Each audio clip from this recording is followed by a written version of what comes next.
Hello, welcome to Floyd Models Kit Review Time. Today we've got ICM's 148 scale. This is the Ju-88 A-4 kit. Now, recently we've been looking at ICM in, to be honest, a really new light. Purely because they've taken a lot of mediocre kits, shall we say, almost like limited run type kits, and turned them into something extremely special with new tooling, new releases, different versions, things like that. We've already looked at things like their MiG-25s, their HE-111s, and they are absolutely beautiful kits. It's like night and day from the old ones to the new ones. So another new one that they've been doing is the Ju-88 series of bombers as well. New tooling, upgrades, things like that, and they've been looking very, very nice indeed. So, as you can see down in the box, to be honest, this is where the thing slightly lets it down. The box art isn't exactly brilliant, and to be honest with you, the HE-111 isn't very good either. It's almost like a digital picture rather than, you know, a nice piece of artwork and things like that. MiG-25 wasn't so bad, to be honest, and more of their jets are fine, but their older stuff, they tend to go on sort of down this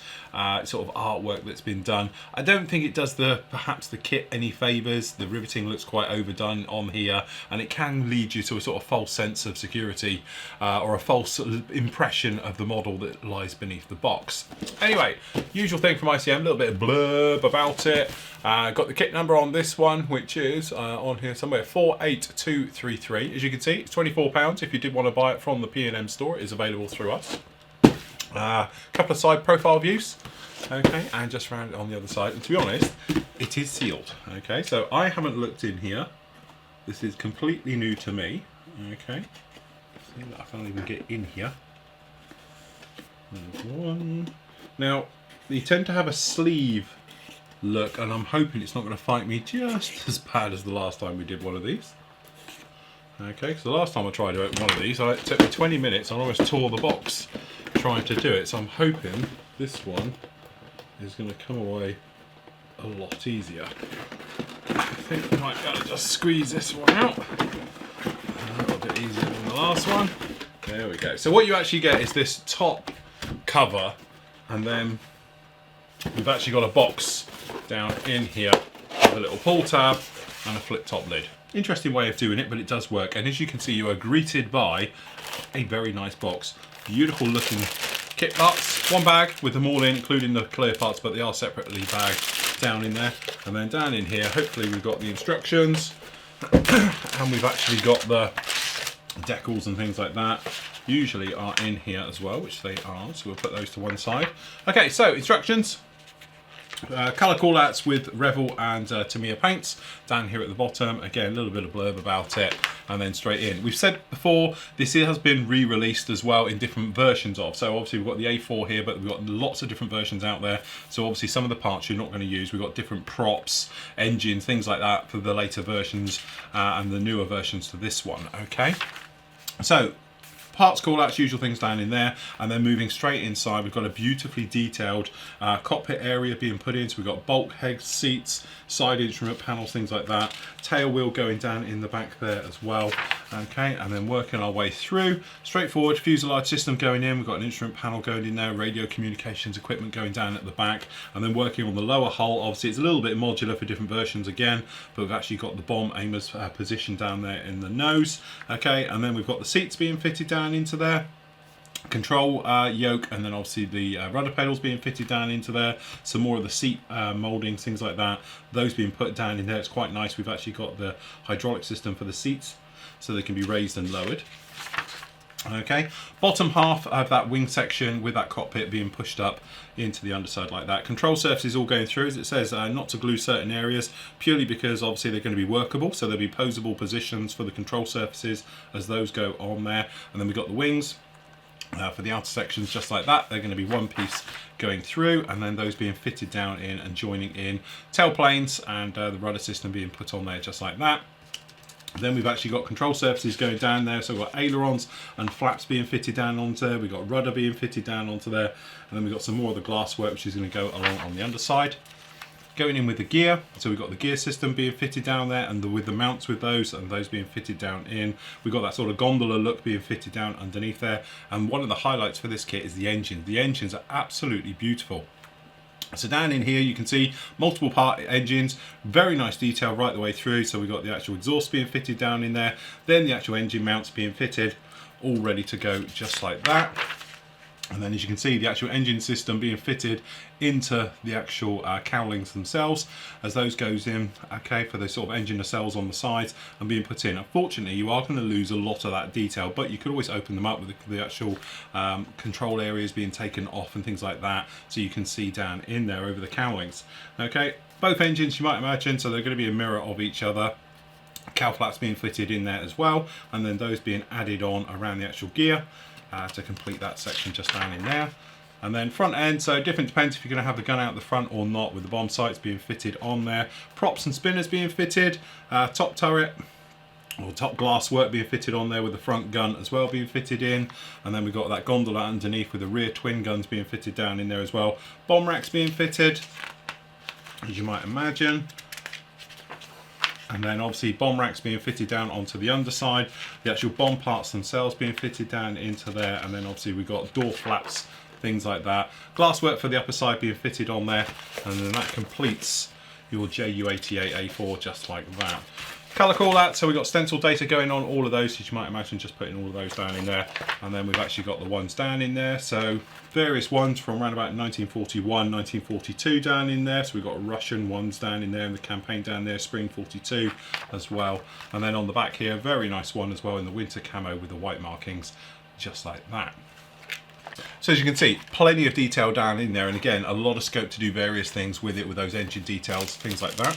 Okay, decals, they're always a little bit of the weak point on these, but actually I don't think these are too bad. If you look around on the close-up, I think they're okay. I've used them on other ICM kits and they are okay. They're very thin, so just be careful they don't roll up on themselves, because that's the only thing they tend to do.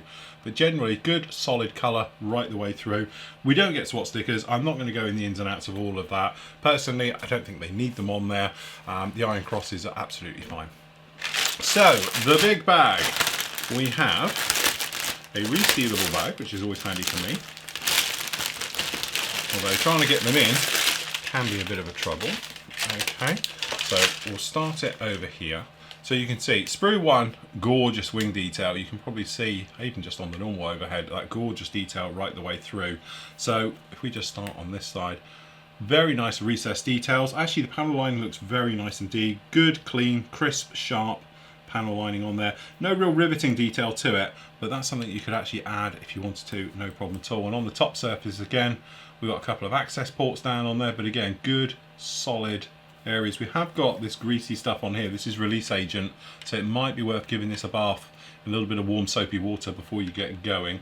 We have got the odd little sink mark just like back in the back here. It's nothing huge, and in fact I think by the time you've got paint on that you won't notice it. It's just the light is catching that quite a bit. But we have got a small sink mark running right the way on the trailing edge just down on there, which is because you've got a very thick piece of plastic running down on there, and that's what's causing that little problem. Again, I don't think it's a mass problem, and I think by the time you've got paint on it you won't really notice it. And I'm just looking on, certainly on this one it's not as noticeable at all. It's got a little bit on this last edge, but down in here, the first section, it's pretty clear of it, and it's definitely not as bad.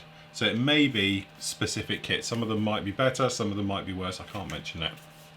Okay, so down in here you can see we've got the engine compartment areas, the bombs, the bomb racks, cowl flaps, magazines for the actual guns, things like that. We've got the exhausts and everything else down on there. So if we have a bit of a spin, you can see we've got the magazines, and we've got those lovely little cowl flaps. We've got the bombs, we've got the actual engine halves just down in here, and then we've got the top. You can see it's very nicely detailed. We've got the engine mounts, and then we've got the exhaust systems. We'll flip over in a moment and have a look. Okay, and actually those look all very nice indeed. All the ejector pins seem to be either very small or out of the way. There is some very small ones. You might see them just down in here, but they are not noticeable at all. Very cleverly hidden and done out of the way. Tiny little bit of flash, but not on the parts, I might add. It seems to be on other things, but the parts themselves do tend to be flash free. Okay, so we're going to have duplicates of two of those. Okay, so down in here we've got the control surfaces, the gear, things like that. And again, I think probably the best way to look at it is straight on the close-up. Beautifully detailed gear, some very nice attention to detail down in the mouldings there. And then again, we have got, it looks like an ejector pin, but it's not, it's just the way the moulding is. We've got the back end of the control surfaces, we've got the seats, we've got some detail from the cockpit side, so it's raised detail and recessed, and then more of the gear parts, some of the smaller stuff as you can see running around the top.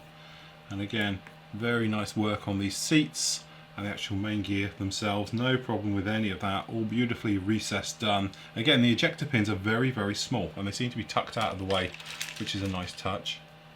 Exhaust covers, some of the machine guns, things like that on this little sprue just down on here for the actual mounting ones. And again, no problem with any of those. Actually nice good shrouds on the guns, things like that, so they're actually quite nicely done as well. Okay, big old sprue, as you can see. So down on here we've got props, the actual engine shrouds. Again, I'm not sure which one we use off the top without referencing back, but obviously we've got two types down on here.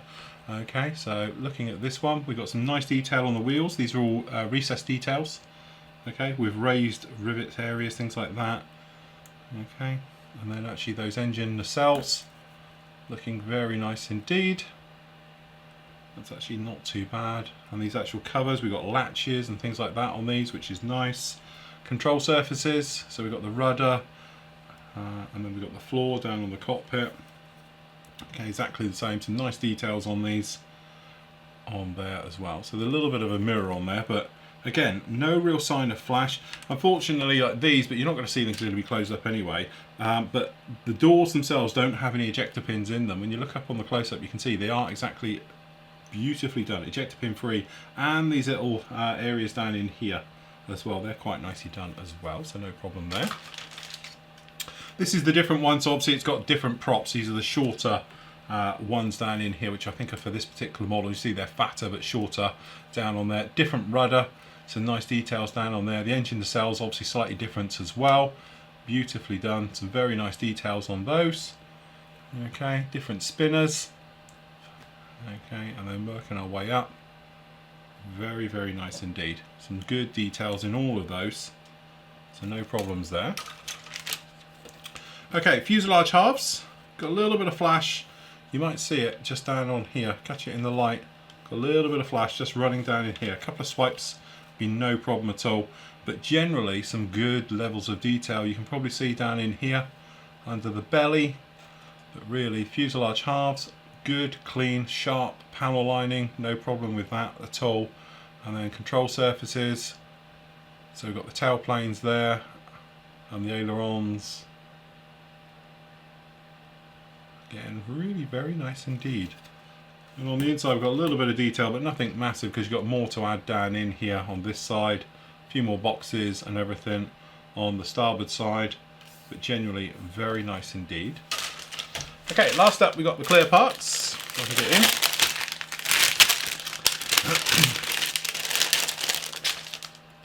in. Okay, and again, very clean, crisp, beautifully done clear parts. See them on the close-up, they're actually really very, very good. I know they're flat in 90% of them, but they're very thin. And again, depending on which versions you're doing, just keeping an eye on it, or failing that, you will have spares. Actually some very nice clear stuff down in there. That's going to work very, very nicely. And there we go. I have to say, ICM, very quickly becoming my go-to kit for various things.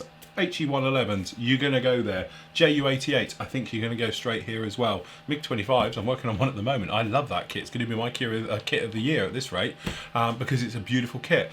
Good kits, good price, and they seem to be going together from what I'm building anyway with no problems at all. I had one big hiccup and I was blaming the kit. Turns out it was me. I didn't have a part located correctly and it just wouldn't go. Got it fitted in, no problems at all. So again, it does look like there's good levels of communication between the CAD work, the actual engineers doing these things. So from a modelling point of view, things go together, they clip, it's positive, and you can make your way through the build with no problems at all. And that's always a good thing in a kit. So there we go, that is the ICM Ju-88 A4 in 1/48 scale.